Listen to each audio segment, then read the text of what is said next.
With the new featured exotic armors list comes fresh builds, and with it, some that are whack and some that are wild. So, let's talk about Mantle of Battle Harmony. I think Mantle is a really unique exotic, both in terms of its benefits as well as its place within buildcrafting. As opposed to other exotics which might reward you for working with a specific ability or weapon type, Mantle gives you near limitless ways to approach it that instead rewards you for synergizing the elements of your build.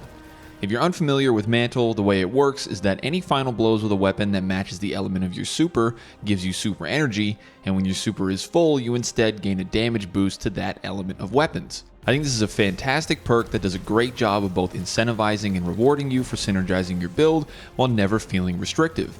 Mantle lets you do whatever you'd like with your loadout since it works at full effect with any subclass, super, or combo of weapons, and all you have to worry about is using matching elements.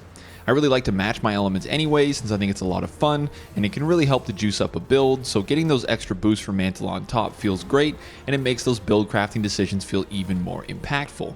I ended up trying out a bunch of different combinations of weapons, perks, and fragments during my time with Mantle, all of which I really enjoyed, but I decided to focus on solar since there's a lot of really great solar artifact mods this season, and in general I just really like it. So we'll start there and I'll cover my subclass choices since they mostly stayed the same across my loadouts, and then we can talk about some different weapon combos I tried and where I think Mantle really shines.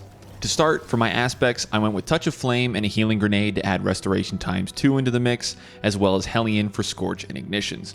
I personally really like to use Phoenix Dive since it has a shorter cooldown, plus with Ember of Singeing and a 70 to 100 class stat, I almost always have another charge ready by the time my Hellion runs out.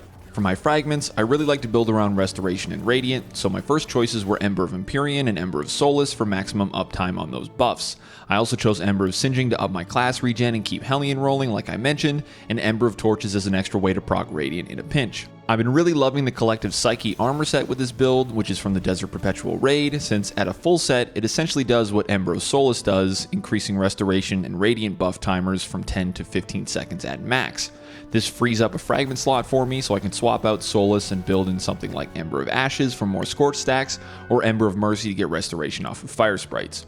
If you don't have a set of the raid armor though, don't worry, there's a lot of really great alternatives like Bushido, which I'll go over when I discuss my weapon choices. I ended up focusing on my weapon stat first, since Mantle makes up most of the difference for a lower super stat, and I usually prefer to hold on to my super once I get it so I can maintain the damage buff as long as possible. I went with as many gunner pieces as I could to maximize that weapon stat while also getting my grenade up to 100 so I could keep a healing grenade on hand. After that, I focused on super to help Mantle's generation as much as I could. For mods, on my helmet, I went with one super font with a Solar Stasis or Solar Strand Siphon mod, depending on if I was using Mint Retrograde or Lionfish, which were my two main special choices. On gloves, I'd recommend a Grenade font if your stats are under 100, but I was already at 100, so I used Reload mods instead. For chest piece, I like running at least one charged up mod with Harmonic ammo generation, unless I really need to use resistance mods. For legs, I went with weapon fonts since surges don't stack with the damage boost for Mantle, which we'll talk a bit more about later, so I use the fonts instead to get my weapons up to 200. For class, I usually keep it simple and do a class font, time dilation, and a bomber. Certain things do change slightly depending on what weapons I'm running, but this is my general use solar build, which I honestly love since I really like the balance of damage boost from Radiant and Ignitions, the survivability from Restoration, and the ability uptime from Hellion and Ember of Singeing. Now at this point, I could really just tell you to use whatever weapon you want since there's so many really great solar exotics available and even more legendaries, but what I'll do is I'll highlight a few standouts and tell you why I think they're great picks, and then we'll do some honorable mentions afterwards. The first is my favorite weapon right now, which is Hierarchy of Needs. On its own, Hierarchy hits like a truck and it feels absolutely incredible to use, but what makes it such a fantastic pair with Mantle is that the damage boost not only increases your arrow damage, but the damage from your Guidance Ring rockets as well. As you can see in the test range at 70 meters, which is the max, with no buff, the arrow from Hierarchy deals 693 damage to the head, with each of the 3 rockets dealing 328 damage. When you've got the damage boost for Mantle, your arrow deals 869 damage, and the rockets each deal 410. The damage boost from Mantle is essentially 4 Solar Surge mods, which adds up to a 25% damage boost total, which is also why earlier I mentioned that Solar Surges don't stack with Mantle, as times 4 is the maximum the game will allow. However, this does mean that it'll stack with Radiant, as you can see here. With Radiant and a solar weapon boost times 4, Hierarchy hits for 1043 to the head, with each rocket dealing 492 damage for a total of 2519 each volley, which is pretty insane. Unfortunately, even though the Guidance Ring rockets get a damage boost from Mantle, that damage boost does not carry over if you shoot a crossbow through it, as you can see here. While this is a great combo on its own, since the crossbow is arc, it just can't take advantage of Mantle while you're on solar. However, since you won't be running solar surges, you can instead run arc surge mods to up the crossbow's damage, which won't be cancelled out by Mantle. I ran a couple solo mythic campaign missions with this combo and it absolutely shredded. It was so much fun to use and everything hit so hard, I can't recommend it enough. A Bushido armor set also works perfectly here, giving you that extra damage resistance while you slay out with either Hierarchy or the crossbow, and it also gets you some extra health back in the process. Second to Hierarchy, I'd have to recommend Devil's Ruin. I will admit, I don't have too much experience with the weapon, but playing with it a bit this expansion, it hits surprisingly hard and the laser is awesome, especially for unstops. Similarly to Hierarchy, the laser damage is also boosted by Mantle. As you can see here, against the boss, it deals 2,334 damage while buffed, compared to its base damage of 1,869. What I like the most about this build is it synergizes perfectly with the Collective Psyche armor, since I can swap out Ember of Solace, like I mentioned earlier, and instead add in Ember of Mercy, which activates Restoration when picking up Fire Sprites. Since Devil's Ruin generates Fire Sprites as easily as it does, it makes maintaining Restoration substantially easier, which is a huge benefit considering how close quarters you'll need to be to make everything work. It also works really well with Elemental Overdrive, adding in another damage buff on top of all the ones already going on. As you can see, at base, a precision hit does 206 damage. With the 25% from Mantle, it deals 257. With Radiant, for an additional 25%, it deals 308. And finally, with Elemental Overdrive, it deals an extra 10% for 339. I ran a couple minus 30 to minus 40 battlegrounds with this, and it was extremely easy to maintain all my buffs, and any targets that I couldn't take down with the standard firing mode were easily dealt with by the laser. If you're looking for a more close quarters option than Hierarchy, or you're in an activity with a lot of unstops, I think Devil's Ruin is absolutely the way to go. Finally, just for fun, since scout rifles are barrier piercing, I busted out the big guns. As you all probably know, this scout is a solar beast, known for being able to stun multiple champion types, scorch on hit, and cause ignitions. That's right, I'm talking about Skyburner's Oath. Now, while this is sort of a joke, I actually did really enjoy running it, and it performed surprisingly well. I think Skyburners is a pretty decent exotic.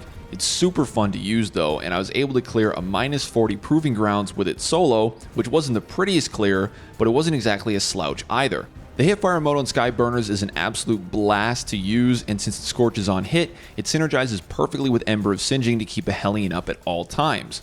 Combining the scorch from the two, you can cause an ignition every couple of seconds to not only clear crowds, but chunk down champions, be it barrier or unstop.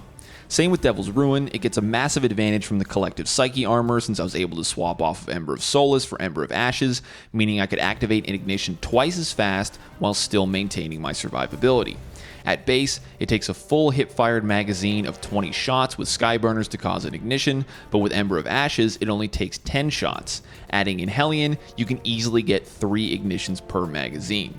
I really wanted to run this to just show how impactful the boost from Mantle is, since at base, Skyburners definitely felt like it was struggling, but once everything got rolling, from 200 weapons with my armor charges, Radiant, and the ×4 weapons boost, it was genuinely slaying out. I think that brings us nicely to the honorable mentions portion, since honestly you can use anything you'd like and the boost from Mantle will more than likely make it feel great. I gave Taraba a go because I love that gun, and though it's a bit situational, with Ravenous Beast going on top of the damage boost, it turns the battlefield to dust. Sunshot would be great if you wanted to use a hand cannon. Vex felt pretty good since the Catalyst gives you a damage boost. Tommy's is an option if you like it, especially since it's featured right now. And same with Whisper, which if you can get the buff going before you do a burst of damage, it'll deal a boatload. There's really no way to go wrong, and that's just discussing solar options. Maybe you want to run this on Arc with something like Trinity Ghoul. You'd be an absolute ad clearing machine. On Void with Collective Obligation, you'd be able to proc Devour, rack up all of your debuffs, and dish it out while getting a 25% damage boost on top. On Strand, Mantle will go insane with Barrow Dyad, which is already a monster on its own, or even something like Wishkeeper to rack up your supers, since you can add in Thread of Wisdom to generate orbs on suspension kills for even more super energy. On Stasis, paired with Ager's Scepter, you'll be able to get your super even faster so you can activate its alternate mode more often. So overall, I think Mantle's a really fun exotic to play with since it invites that curiosity and experimentation that to me is the most exciting part of build crafting. I could honestly make 30 different builds with Mantle, and each of them would serve a unique purpose with its own gameplay loop that all felt tailor-fitted and fun to use.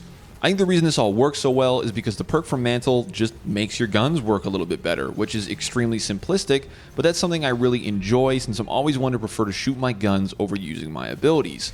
It's one of the reasons why I really like playing as a Warlock, since abilities like Hellion, Ionic Sentry, or Child of the Old Gods means the central pillar of my gameplay will still be my weapons.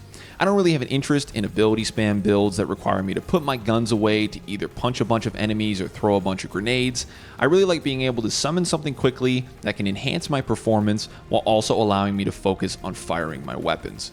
Destiny is an ever-expanding sea of possibilities, an infinite forest, if you will, of weapons and ability combinations that each serve unique purposes and allow you to customize exactly how you want to experience your gameplay.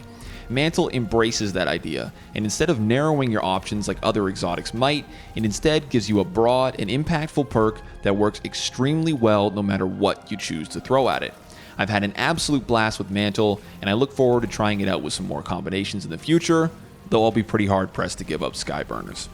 Either way, I'm happy to say that Mantle of Battle Harmony is extremely fun, versatile, easy to use, and all around wild.